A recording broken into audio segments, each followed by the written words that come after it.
जहाँ हमारे सारे शास्त्र ग्रंथ सारी पौराणिक कथा एक दावा करती है जो कलयुग है वो लगभग 4,32,000 वर्षों का है।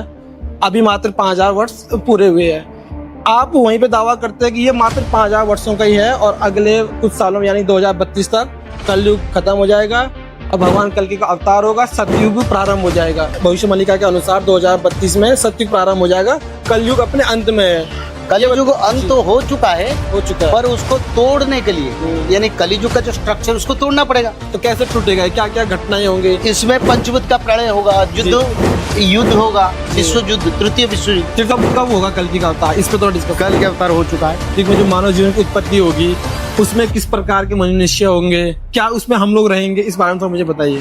सतयुग जब आने वाला है 32 में, कैसे लोग वहाँ पे होंगे, कैसा मानव जीवन वहाँ पे उत्पत्ति होगी? देखो भारत में ज्यादा से ज्यादा 33 करोड़ लोग बचेंगे जी। जो लोग त्रिकाल संध्या करेंगे, ठीक है। जो लोग भागवत जी पढ़ेंगे, जो भगवान कल्कि से समर्पण करेंगे, जो भगवान कृष्ण से भक्ति करेंगे, वो ये लोग रहेंगे। दूसरा लोग पूजा पाठ करेंगे, सनातन धर्म से जुड़े रहेंगे, संस्कृति जुड़े रहेंगे, वो लोग बचेंगे।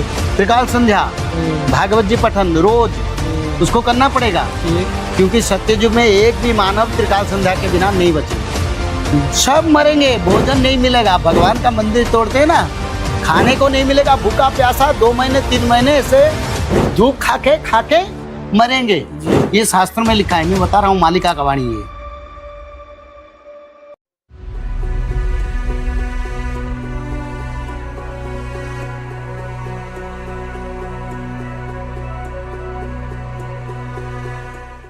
नमस्कार दोस्तों, मेरा नाम है दीपक सिंह, आप देख रहे प्राइम इंडिया। दोस्तों प्राइम इंडिया पे मैंने आपको कई सारे आध्यात्मिक पॉडकास्ट दिखाए। इसी क्रम में आज हमारे साथ पंडित श्री काशीनाथ मिश्रा जी होंगे, जिन पर हम डीपली चर्चा करेंगे, जिनके साथ हम डीपली चर्चा करेंगे कलयुग का अंत कैसे होगा, कब होगा, भगवान कल्कि का अवतार कैसे होगा, भागवत कथा की इम्पोर्टेंस के बारे में बात करेंगे, साधु संतों की इम्पोर्टेंस के बारे में बात करेंगे और इनकी एक बहुत ही प्रसिद्ध किताब है, इनकी एक बहुत ही प्रसिद्ध पुस्तक है, उस पर भी हम लोग चर्चा करेंगे। दोस्तों इनकी एक बहुत ही प्रसिद्ध किताब है भविष्य मालिका पुराण, उस पर भी डीपली डिस्कशन करेंगे। पिछले 1-1.5 साल खासकर कोविड के बाद से वो काफ़ी चर्चा हो रही है। पंडित जी बहुत बहुत स्वागत आपको प्राइम इंडिया पे। कैसे? जय जगन्नाथ, बड़ा आनंद है। जय जगन्नाथ जी। सबसे पहला सवाल मेरा आपसे ये है, जहाँ हमारे सारे शास्त्र ग्रंथ सारी पौराणिक कथा एक दावा करती है कि जो कलयुग है वो लगभग 4,32,000 वर्षों का है। अभी मात्र 5,000 वर्ष पूरे हुए हैं। आप वहीं पे दावा करते हैं कि ये मात्र 5,000 वर्षों का ही है और अगले कुछ सालों में यानी 2032 तक कलयुग खत्म हो जाएगा और भगवान कल्कि का अवतार होगा, सतयुग प्रारंभ हो जाएगा। जहाँ पूरी दुनिया एक अलग दावा करते हैं, वहाँ आप बिल्कुल एक अलग दावा, बिल्कुल अपोजिट दावा कैसे करते हैं, क्या बेसिस पे है, क्या आधार, किस आधार पे करते हैं, इस बारे में थोड़ा हमें बताइए। जय जगन्नाथ। सभी साधु संतों को सम्मान करते हैं जी। हमारे साथ संत है, उनको नमस्कार करते हैं। देखिए हमारी विचारधारा ये नहीं है जी। सभी शास्त्रों का विचारधारा मैं कहता हूँ जी। ये मेरा दावा नहीं है, क्योंकि ये मेरा कोई अपना बढ़ावा नहीं है। हमने ये आपकी पुस्तक में पढ़ा, वहीं से ये चीज़ काफ़ी वायरल भी जा रही है। आप मानते हैं इस चीज़ को? मेरा शास्त्र नहीं है, वो शास्त्र जगन्नाथ संस्कृति का है। मैंने उस शास्त्रों का भावार्थ को एकत्रीकरण करके कई लाखों ग्रंथ का तत्व को एकत्रीकरण करके मानव सभ्यता का कल्याण के लिए बांट रहा हूँ। ठीक है। और ये शास्त्र जो है, ये शास्त्र भी हमारा सारी शास्त्रों से ही आए हैं और सनातन धर्म का आखिर शास्त्र पुराण जगन्नाथ क्षेत्र में ये कलियुग में रचना हुआ है, आज से 600 साल पहले। ठीक है। ये शास्त्र है, ये कोई भविष्य वक्ता नहीं, भविष्यवाणी नहीं है, ये एक शास्त्र है जी। जैसे श्रीमद् भागवत में भगवान राम अवतार के बारे में रचना था, ठीक है, कृष्ण अवतार के बारे में रचना था, कल के अवतार के बारे में रचना था। ऐसे जगन्नाथ संस्कृति के शास्त्र भविष्य मालिका पुराण में भी यही भविष्यों के बारे में रचना है और भक्ति भाव समर्पण भगवान के अवतार के बारे में रचना है। पर उसको मैंने नहीं लिखा हूँ, मैंने जो जरूरी मानव के लिए उसका ज्येष्ठ मानव लोगों के लिए लिखा। तो ये शास्त्र के आधारित है, ये कोई मेरा दावा नहीं है। It's a reality, naturality, its truth and all the shastra carry out the same thing what I am telling. All the shastra also follow the same thing. तो ये 100% सत्य बात है कि 2032 तक कलयुग समाप्त हो जाएगा?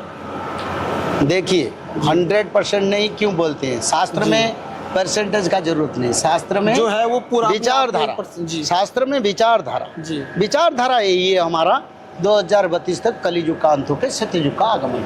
कैसे होगा, ये मतलब विचार कलयुग का अंत, क्या क्या घटनाएं होंगे, कैसे कलयुग का अंत होगा, सतयुग कैसे प्रारंभ होगा, इस बारे में थोड़ा बताइए। किन किन घटनाओं से हमें लगा कि हाँ ये कलयुग का अंत हो मैं रहा है? पहले भागवत महापुराण का बात रखता हूँ। जी देखिए, आप कहाँ से? हरिद्वार से। जी मैं से मैं दिल्ली में कथा करने के लिए आया हूँ। जी मैं भागवत महापुराण में कलियुग का अंत का प्रमाण रखता हूँ। जी। 12 स्कंद का 2वां अध्याय, जथा चंद्र तथा सूर्य तथा तिष्य बृहस्पति एक रासो ममे संति तदा पूर्व युगाश्रितम। रविचंद्र बृहस्पति जिस दिन पुष्या नक्षत्र पर एक समय एक क्षण में जी कर्कट राशि पर गमन करेंगे, उसी दिन सत्ययुग आएगा। ठीक। भगवान वेद व्यास लिखे हैं, तो अगर भगवान वेद व्यास लिखे हैं उसके ऊपर हम टिप्पणी कर सकते हैं? नहीं कर सकते। कर सकते हैं। और जो लोग दुनिया के भारत की करते हैं उन लोगों को बताओ जी वो टिप्पणी बंद कर दे। बुरा समय आ रहा है और टिप्पणी करते हैं गलत के तरीका से। हाँ, क्या क्या टिप्पणी जैसे मेनली होती है जिनको आप टारगेट जिसको भगवान वेद व्यास ने लिखे वो क्यों टिप्पणी करते हैं, जी उनके ऊपर क्यों विचार करते हैं? मैं तो शास्त्र का शुल्क बताया 12 स्कंद 2वां अध्याय में जो रचना है, कलियुग अंत होगा, रविचंद्र बृहस्पति का चलन होगा, कर्कट राशि पर हो चुका है, 1943 में हुआ था, उसका भी प्रमाण रखता हूँ। ठीक कोई आए मेरे सामने विचार कर। जी थोड़ा भागवत के बारे में मैं नहीं बोल रहा जी। हूँ, it is the reality of shastra, it is the gist of our shastra purana. शास्त्र पुराण का बात करते हैं। मेरा बात, मैं तो मनुष्य हूँ ठीक और एक ब्राह्मण भी हूँ और जगन्नाथ क्षेत्र से मेरा उत्पत्ति है, ठीक। तो हम छोड़ेंगे नहीं। चलिए थोड़ा सा पहले हम लोग भागवत पे डिस्कशन करेंगे, क्योंकि आपने भागवत टॉपिक अब छेड़ दिया है। उसके बाद हम वापस से आपकी किताब में मैं जरूर आना चाहूँगा। अभी आप दिल्ली में भागवत कथा कर रहे हैं, ठीक है, हम देखते हैं आप कई शहरों में जाके, विदेशों में जाके भागवत कथा करते हैं। भागवत देखिए, कथा भागवत कथा के साथ भागवत प्रचार भी करते हैं। प्रचार भी करते, राइट। इतने जो संत आए और भी संत कुछ जाए। हमने आपके साधु सम्मेलन भी देखे। हम दिल्ली में घर घर घूम के भागवत पढ़ने के लिए, त्रिकाल संध्या करने के लिए बांट रहे हैं, ये कार्य भी कर रहे हैं। ठीक। हर घर में भागवत, हर घर में त्रिकाल संध्या, संतों का सम्मान, गोमाता का सम्मान, वेद का सम्मान, राष्ट्र रक्षा, ये हमारा विचार है, जिस कार्य को सभी संतों के साथ मिलकर करते हैं। अब मैं ये जानना चाह रहा हूँ कि जो भागवत कथा है उसकी जरूरत क्या है मानव जीवन के लिए, क्यों जरूरी है भागवत कथा, क्या फायदे हैं इसके? देखिए, भागवत कथा जरूरत अनजरूरत का विचारधारा में नहीं आता जी। भगवान को कोई भक्ति करे, पूजा करे, उसका हम बोल सकते हैं जरूरत क्या है? नहीं, हम सनातनी हिंदू है, ये हमारा पूजा करने के लिए ये हमारा जन्मगत अधिकार है जी। भगवान को भजन करना, भागवत पढ़ना, भागवत सुनना, कथा करना और संसार में धर्म को फैलाना, ये हमारा सनातनियों का कार्य है जी। इसके लिए हमारा जन्म है। ठीक। तो जिस कारण हम यहाँ एकत्रीकरण हुए भागवत का प्रचार किया, तो ये हमारा सनातन तत्व यानी हमारे जीवन तत्व से ये जोड़ा है। मैं सवाल पूछने का मतलब ये था कि अगर कोई रेगुलर आपकी भागवत कथा में आता है, किसी की भागवत कथा में जाता है, भागवत सुनता है, तो उसके जीवन में क्या परिवर्तन आ सकते हैं, उसका जीवन कैसे बदल सकता है अगर वो कंटिन्यूअसली अगर वो भागवत सुन रहा है? ये मेरा बेसिक। देखो, कोई भी भागवत सुने, पढ़े जी। या भागवत बांटे या भागवत जी को सम्मान करे, भगवान कृष्ण के भक्ति करे, उन लोगों को परमार्थ मिलता है। जी। और परमार्थ के साथ सांसारिक के बंधन में जो त्रिपाप दुख है, त्रिपाप चक्र से मनुष्य जो परेशानी होता है, उसमें भी उद्धार होता है। ठीक है। तो जीवन शुरू से मृत्यु और मृत्यु के बाद भागवत जी साथ रहता है, इसके लिए भागवत महापुराण। मैं भी कई सारी भागवत कथाओं में जाता हूँ, सुनता हूँ, ऑनलाइन भी देखता हूँ। जो भागवत कथा होती है ना, वहाँ पे ज़्यादातर जो लोग रहते हैं ना, वो एक तरह से सीनियर सिटीजन रहते हैं, लगभग 35-40 उससे ऊपर के एज वाले। लेकिन मुझे लगता है कि जो हमारे देश के युवा है उसको सबसे ज़्यादा ज़रूरत है भागवत कथा सुनने की। आप क्या कहेंगे इस पर, क्या ज़रूरी है? या अगर आप कोई युवा आके आपकी कथा सुनता तो उसके जीवन में कुछ बदलाव आएंगे क्या? वो जो देखिए, आजकल युवा लोगों को विदेशियों का परंपरा, विदेशियों का पुस्तक, विदेशियों का पाठ्यक्रम नष्ट कर दिया जी। इसलिए हमारा आदरणीय सरकार, आदरणीय मोदी जी ने और हमारा संत समाज में भी इसका हमारा एजेंडा हुआ था, ताकि भारत में आध्यात्मिक शास्त्र का प्रचलन जी, एजुकेशन में, उसके लिए हम सरकार से मेमोरेंडम रखे हैं जी। और सरकार भी कोशिश कर रहे हैं। अगर ये आध्यात्मिक शास्त्र बच्चों को नहीं पढ़ा जाएगा तो हमारी बच्चों अगले जीवन में क्या हो जाएंगे? मॉडर्न हो जाएंगे, विदेशी नहीं, जी। निर्वीर्यवान हो जाएंगे, बच्चा नहीं कर पाएंगे, संसार पैदा नहीं कर पाएंगे, बच नहीं पाएंगे।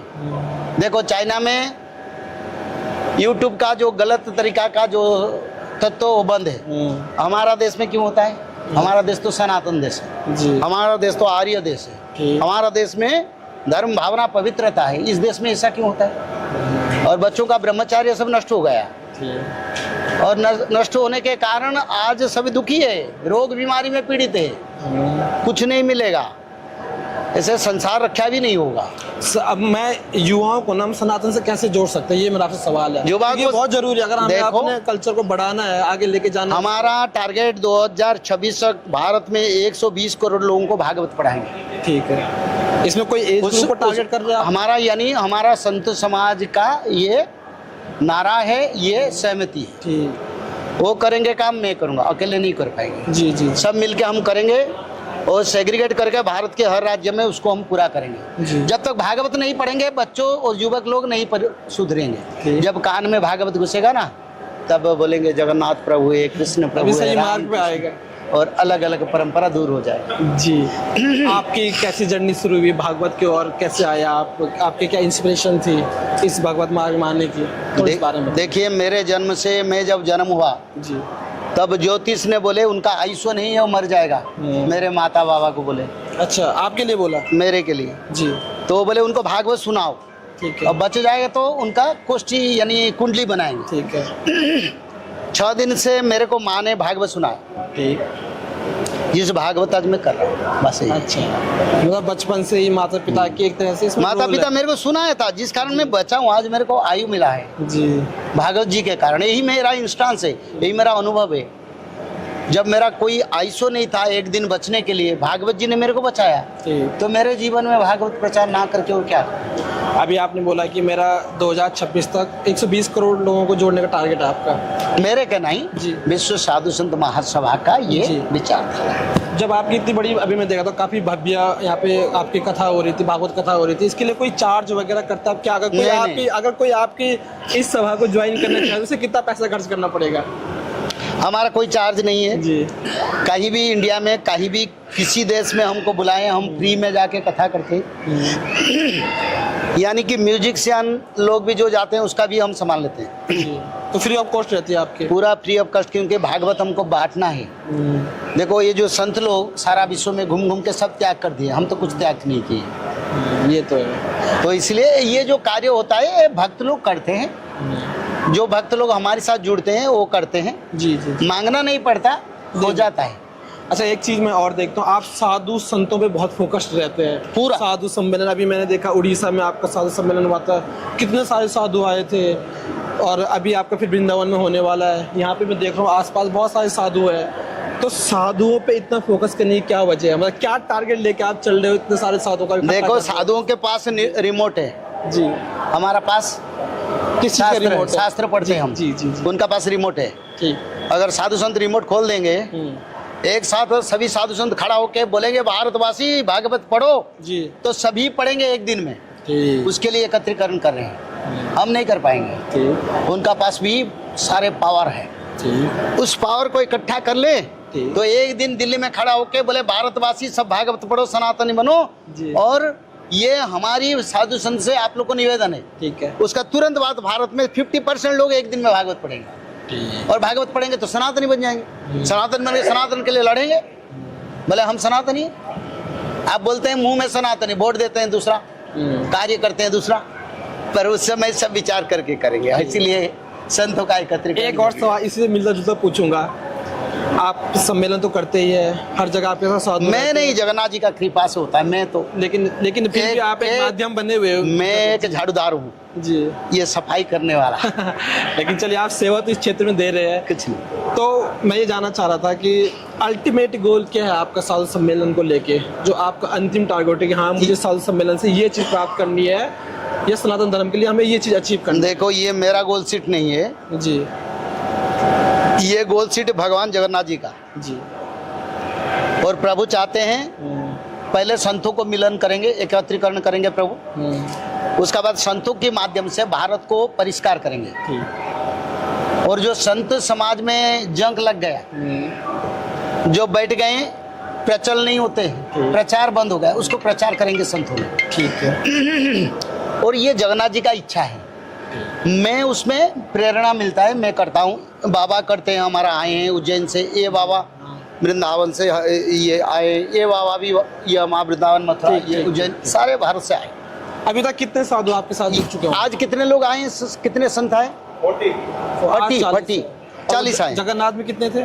जगन्नाथ से हजारों से ज्यादा सभी संप्रदाय लोग आते हैं। अभी तक टोटल कितने साधु आपके इस सनातन कई 5-6 हजार तक संत ऑनलाइन में आ रहे हैं, फिर वो बढ़ जाएंगे, करोड़ तक जाएंगे। और जिस दिन संत एकत्रीकरण हो जाएंगे तब उसी दिन हमको शांति मिलेगा, हमको भी मेहनत करना नहीं पड़ेगा। अच्छा। और वो लोग पढ़ लेके चलेंगे। हिंदू राष्ट्र के बारे में क्या ख्याल है आपका? हिंदू राष्ट्रवाद तो संतों को एकत्रीकरण करने से होगा। अच्छा। ये पीछे से जाते हैं, हम सामने से जाते हैं। क्या ये कहना गलत होगा कि आपका ये टारगेट लेकर नहीं चल रहा कि हमें हिंदू राष्ट्र बनाना है? ये देखो, हिंदू राष्ट्र तो पहले था जी, पहले तो था। अभी तो हिंदू राष्ट्र है जी, क्योंकि हिंदुओं का मेजोरिटी ज्यादा है, जिसका मेजोरिटी उनका सरकार। जी, लेकिन पर कारण है ये, हमारा मेजोरिटी होने के बावजूद भी हमारी लोग सनातनी नहीं है। जी, बोलते हैं सनातन। जब तक संत एकत्रीकरण होंगे तब सनातन बनेगा, तब हिंदू राष्ट्र बनेगा। कैसा रिस्पॉन्ड मिल रहा है इतने सारे सनातन? बहुत अच्छा रिस्पॉन्स मिल रहा है। संतों का तो भगवान जैसा समर्थन मिल रहा है। और सभी संत सभी पंथ जगन्नाथ क्षेत्र में एकत्रीकरण होके बोले हम काम करेंगे, वो तो बड़ा वो भगवान का प्रेरणा से, जगन्नाथ जी का कृपा से हमारा। त्रिकाल संध्या क्या है महाराज जी? त्रिकाल संध्या देखो, त्रिकाल संध्या हमारा वैदिक परंपरा है। ठीक है। यानी सत्य त्रेता द्वापर तक त्रिकाल संध्या मनुष्य लोग करते थे। देवता लोग स्वर्गलोक में, ब्रह्मलोक में और कैलाश में और गोलक वैकुंठ में त्रिकाल संध्या हर दिन हर समय होता है जी। पर मरते पर ये नहीं होता है। पर होता था कभी अलग युग में। किस चीज में नहीं होता ये कलयुग में नहीं हो रहा है। कल युग में नहीं हो रहा है। ठीक है। तो युग अब परिवर्तन होगा सत्य युग को जी। तो मनुष्य अगर त्रिकाल संध्या करेंगे, ब्रह्म तत्व करेंगे तब बचेंगे।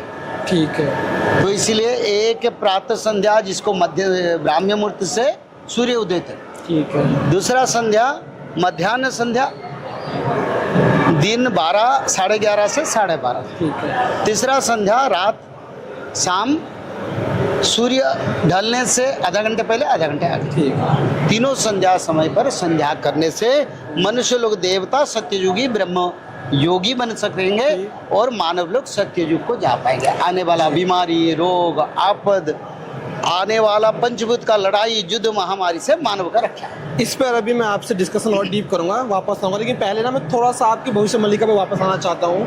आपने बोला कि इसमें भविष्य मल्लिका के अनुसार 2032 में सत्युग प्रारंभ हो जाएगा, कलयुग अपने अंत में है। कलयुग अंत तो हो चुका है पर उसको तोड़ने के लिए यानी कलयुग का जो स्ट्रक्चर उसको तोड़ना पड़ेगा। तो कैसे टूटेगा? क्या क्या घटनाएं होंगी इसमें? पंचभूत का प्रलय होगा, युद्ध होगा, विश्व युद्ध, तृतीय विश्व युद्ध। तृतीय विश्व युद्ध भी है इसमें? हाँ। कब होगा कोई? तृतीय विश्व युद्ध ये 32 के बीच में, 2025 से 28 के बीच में होगा। और भारत की क्या भूमिका रहेगी इसमें?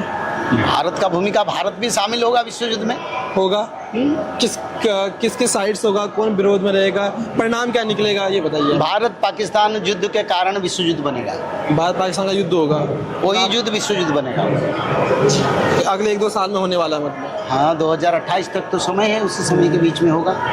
फिर जीत किसकी होगी अंत में? जब विश्व युद्ध होगा सारी दुनिया लड़ेगी, विजेता कौन बनेगा? विश्व में किसी देश का विजय नहीं होगा, सब अपना विनाश के लिए युद्ध कर रहे हैं। भारत का क्या भविष्य होगा? भारत का भविष्य तो सारा विश्व को लीडिंग लेगा, भगवान कल्कि का विजय होगा। अच्छा। कोई शासन प्रशासन कली तंत्र का विजय नहीं होगा, भगवान कल्कि का विजय युद्ध पर सारा विश्व में होगा। गुरु बन पाएगा भारत वापस से? अरे अनंत कोटि ब्रह्मांड का प्रभु जब आ रहे हैं, विश्व गुरु क्या, स्वर्ग का गुरु, विश्व का गुरु, जितने भुवन, जितने ब्रह्मांड, जितने लोग, सभी का गुरु भारत बनेगा। प्रभु आ रहे हैं ना धरती को कल की रूप से। कल की कब होगा कल की का अवतार? इस पे तो डिस्कस। कल के अवतार हो चुका है। कहाँ पे हुआ, कब हुआ? उसको नहीं बता सकते। कुछ कब हुआ, चलिए बता दीजिए। ये 2005 में। ये कभी कल की जो भगवान है, कभी हम जैसे जो सामान्य मनुष्य उन्हें दिख पाएंगे, उनके दर्शन हो पाएंगे कभी कल के भगवान के? जो देखो, कल के भगवान का जो भक्त है जी, वो भगवान के पास किसी तरह पहुंचेंगे। ठीक है। पर भगवान कल की कहीं मीटिंग करना, कहीं सभा करना, कहीं कथा करना, कई बड़े बड़े मीटिंग में अपने आप को भगवान प्रकाश करना, पूजा करना, ये सब नहीं करेंगे। ये सब पॉसिबल नहीं, वो नहीं करेंगे जी। वो करेंगे जब ये संपूर्ण कली का निपात हो जाए। जब भगवान कल्कि का पूर्ण रूप से अवतार हो जाएगा तब सतयुग शुरू हो जाएगा। पूर्ण अवतार हो चुका है, तो सतयुग 32 में शुरू होगा आप कह रहे हैं? हाँ, 64 कला में भगवान कल्कि का अवतार हुआ है। जो शास्त्र में शास्त्रों में लिखा है कि भगवान कल्कि उसको कहाँ मैं पे बता है? रहा हूँ। नहीं, ये बताओ, शास्त्रों में ये लिखा है कि भगवान कल्कि अवतार आपने कहा 2005 में हो गया है। हाँ। अभी कहाँ पे है? ये लिखा है शास्त्रों में? लिखा है। आप बताना नहीं चाह रहे हैं? मैं बताना चाहती नहीं, इसीलिए लोग उसको एक्सेप्ट नहीं करेंगे। अच्छा, एक्सेप्ट नहीं करेंगे। देखिए आपत्ति लोग आता है, लोग तो एक्सेप्ट करने में, इसमें भी लोग सवाल उठा रहे हैं कि 2032 में कैसे सतयुग शुरू हो सकता है। ये तो आपने बता दिया, और जो मेन चीज है भगवान कल्कि का अवतार वो आप बता नहीं रहे जी। देखो, भगवान कल्कि का अवतार के बारे में भगवान वेद व्यास ने लिखे थे जी। रविचंद्र बृहस्पति का जब चलन होगा, पुष्य नक्षत्र सत्ययुग आएगा, कल्कि अवतार होगा। ठीक है। गर्ग संहिता में गर्ग मुनि ने लिखे हैं, मनुस्मृति में मन्यु ने लिखे हैं भगवान कल्कि का अवतार के बारे में। वो भी 5000 वर्ष के साथ। मैं कैसे बोलूं भगवान का अवतार नहीं हुआ? अभी तो 5130 वर्ष चल रहा है। मनुस्मृति क्या गलत है? गर्ग संहिता क्या गलत है? भागवत महापुराण क्या गलत है? ये सारे शास्त्रों में लिखा है, मैं भी बता रहा हूँ। हो रहे कहाँ हुआ है? उसका विचार भक्ति से होगा, उसका विचार मीडिया में हो के क्या बात है। चलिए ठीक है। जब सतयुग आ जाएगा, जो मानव जीवन की उत्पत्ति होगी, नया मानव जीवन आएगा, सतयुग में जो मानव जीवन की उत्पत्ति होगी उसमें किस प्रकार के मनुष्य होंगे, क्या उसमें हम लोग रहेंगे, इस बारे में तो मुझे बताइए। सतयुग जब आने वाला है 32 में, कैसे लोग वहाँ पे होंगे, कैसा मानव जीवन वहाँ पे उत्पत्ति होगी? देखो, भारत में ज्यादा से ज्यादा 33 करोड़ लोग बचेंगे जी। उन्हीं लोगों का उद्धार होगा। ठीक है। और दूसरा लोगों के लिए बारे में शास्त्र में लिखा नहीं। ठीक। तो जो 33 करोड़ लोग बचेंगे वो आप जैसे मानव होनेंगे। ये जैसे कौन से लोग बचेंगे? क्यों यहाँ पे तो बहुत सारे लोग हैं, अब क्या पता इनमें से कौन रहेगा? वो मतलब कुछ ऐसा क्राइटेरिया है? जो लोग त्रिकाल संध्या करेंगे, ठीक है, जो लोग भागवत जी पढ़ेंगे, जो भगवान कल्कि से समर्पण करेंगे, जो भगवान कृष्ण से भक्ति करेंगे, वो ये लोग रहेंगे। दूसरा लोग पूजा पाठ करेंगे, सनातन धर्म से जुड़े रहेंगे, संस्कृत जुड़े रहेंगे, वो लोग बचेंगे। त्रिकाल संध्या, भागवत जी पठन रोज उसको करना पड़ेगा। ठीक। क्योंकि सत्ययुग में एक भी मानव त्रिकाल संध्या के बिना नहीं बचेंगे। अच्छा। वो ऋग्वेद में भी प्रमाण है, जब पूर्ण संध्या आएंगे तब त्रिकाल संध्या बांटा जाएगा। जब सतयुग आ जाएगा, सत्ययुग तो आने वाले हैं, तो इसलिए हम बांट रहे हैं। उसमें जो पाप अधर्म होगा, पाप अधर्म की उसमें क्या सीमाएं होगा, क्या रूप होगा नहीं होगा, कैसे होगा, या पूर्ण रूप से राम राज्य बन जाएगा, कुछ खराबी नहीं, कोई पाप नहीं रहेगा। नहीं रहेगा? नहीं, राम राज्य बन जाएगा। सत्य, शांति, दया, क्षमा, मैत्री रहेगा, तो पाप कैसे होगा? अच्छा। और ध्वजा लाओ सत्ययुग का ध्वजा भी मैं देखा। सत्य का ध्वजा भी है मेरा पास है, वो ध्वजा भी है। सब शास्त्र के अनुसार हम कार्य किए थे। चल रहे हैं ना? भविष्य पुराण में मेरा नाम भी लिखा था। अच्छा, आपका नाम भी था वहाँ पे?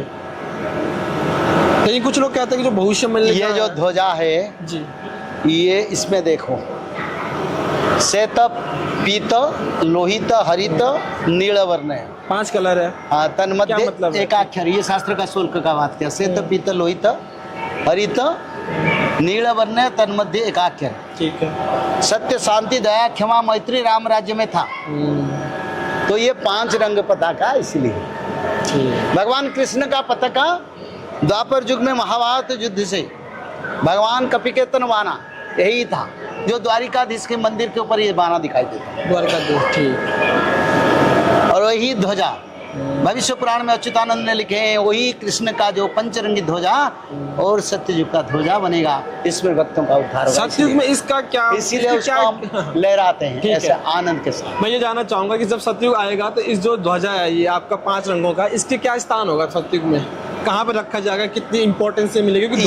ये सारा भारत विश्व में, अमेरिका, इंग्लैंड, जर्मन, फ्रांस, रसिया, सभी देश में ये ध्वजा रहेगा, देश का ध्वजा रहेगा।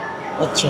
और जो उनके अपने पहले ध्वजा है वो नहीं रहेगा। हमारा भारत का भी नहीं रहेगा फिर? नहीं, वो नहीं रहेगा, यही बनेगा फिर। एक सवाल, मैंने आपकी किताब पढ़ी थी भविष्यवाणी का पुराण, उसमें पेज नंबर 32 पे आपने पेज नंबर 32 पे 32 कारण है जिससे कलयुग का अंत होगा, सतयुग का आरंभ होगा। तो वो जो 32 कारण से मैक्सिमम कारण ऐसे है जो हर युग में हुए हैं, चाहे कोई सा भी युग हो। तो इस बार ऐसा क्या होगा कि सीधे युग ही चेंज हो जाएगा? नहीं, आपने बोले हर युग में हुए, सत्य युग में पिता माता को किसी ने हत्या किया, शास्त्र में नहीं, पढ़े? मैंने कहा मैं कुछ सारे नहीं बोले मैंने कहा कुछ। मेरे को आप एक एक करके हम विचार। अभी किताब लानी सत्य युग में किसी पिता माता का हत्या किसी असुरों ने की? जी नहीं। तो ये पाप हो रहा है। कोई माता का हरण कोई पुत्र ने किया? हुआ? रुको जी। किसी कन्या को अपना पिता ने हत्या किया?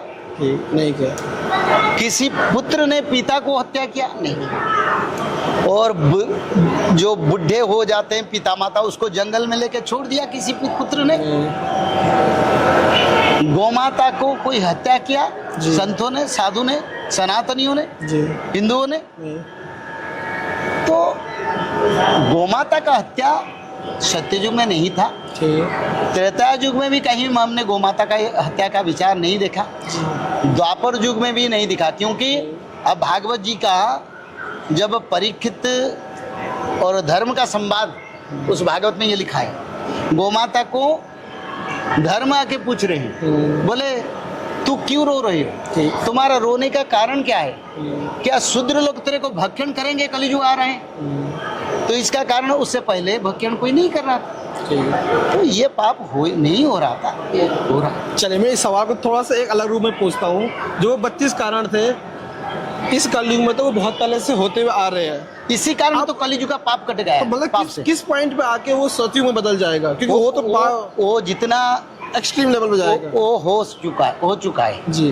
अब आयुष्य नहीं है कली का, तो इसीलिए कलियुग में रोज भूकंप होता है, धूप की मौसम में बाढ़ आता है, अन समय में बीमारी रोग आपद आता है, सारे विश्व में युद्ध का परिस्थिति है, प्रजा आंदोलन हर देश में होता है, वेद लुप्त हो गया, धर्म लुप्त हो गया, और बांग्लादेश जैसे, पाकिस्तान जैसे देश में हिंदू मंदिर को तोड़ते हैं, क्योंकि ये विनाश काले विपरीत बुद्धि, ये जो कर रहे हैं ना, सब मरेंगे, भोजन नहीं मिलेगा, भगवान का मंदिर तोड़ते हैं ना, खाने को नहीं मिलेगा, भूखा प्यासा 2 महीने 3 महीने ऐसे धूप खाके मरेंगे।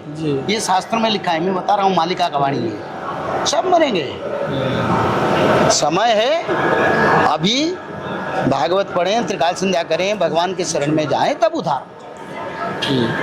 कोई मैसेज आप समाज को देना चाहे जिससे कि हमारा समाज व्यवस्थित बना रहे? मैं सारा भारत की हिंदू समाज और अलग जो लोग चाहते हैं हिंदू समाज को आने के लिए जी, और धर्म के लोग भी, हाँ सबको हम चाहते हैं, अगर आए तो मना क्या है। धर्म कहीं ये ऐसा तो नहीं जाएगा कि आप धर्म परिवर्तन को बढ़ावा दे रहे हैं? धर्म परिवर्तन नहीं, सब तो सनातन में जन्म होते हैं। अच्छा। उसका बाद अलग धर्म को पकड़ लेते हैं। अच्छा, सनातन बीज नहीं है तो जन्म कहाँ से होगा मनुष्य जीव जंतु का?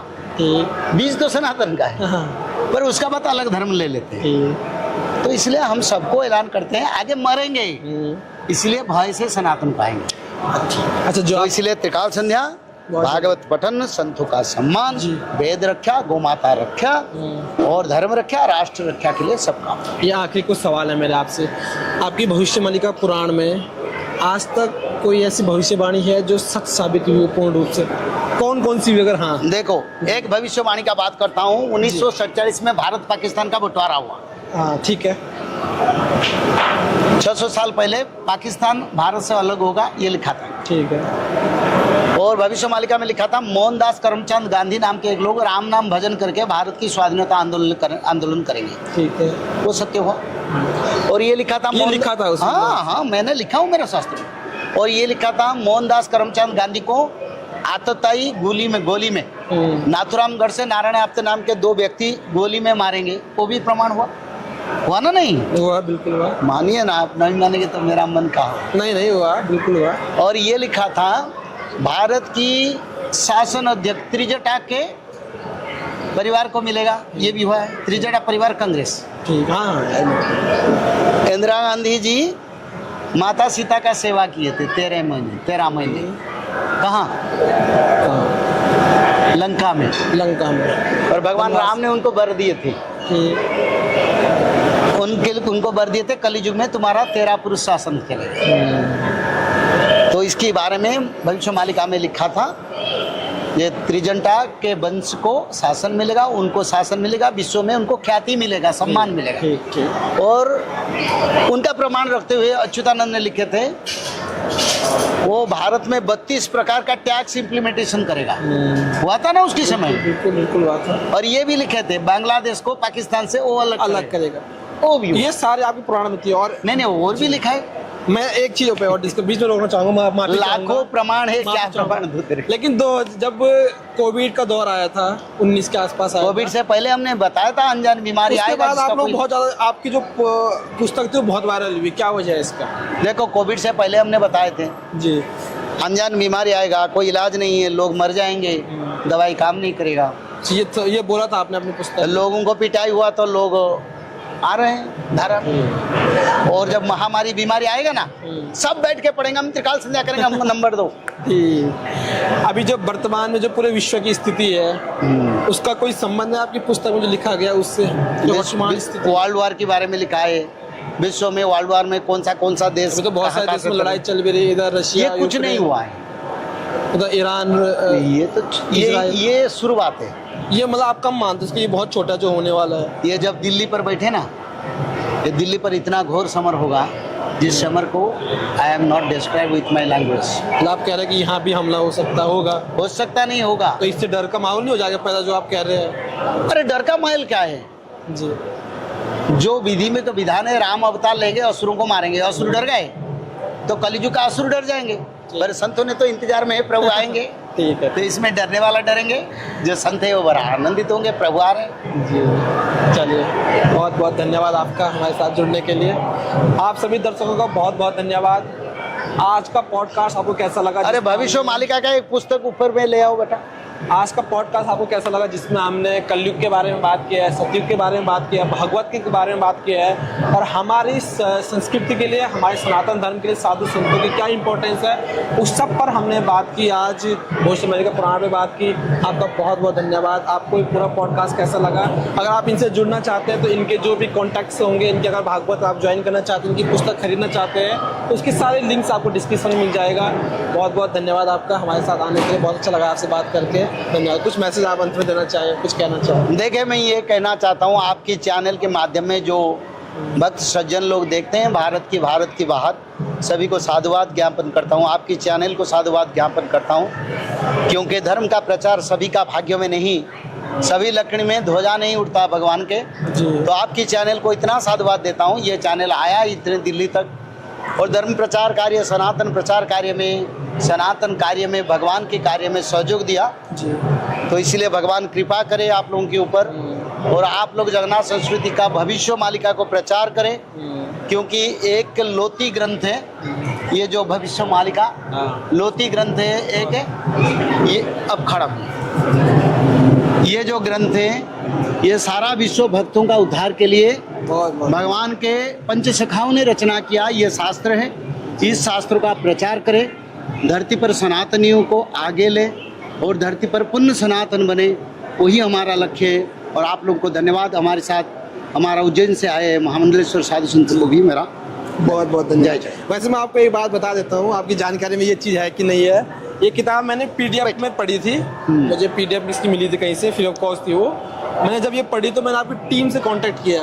अच्छा। और उन्होंने मैंने उनकी रिक्वेस्ट की, मैं कहा मुझे चाहिए, मैं इसका प्रचार करना चाहता हूँ। मुझे 50 किताबें भेजी है, 50 मेरे एड्रेस पे।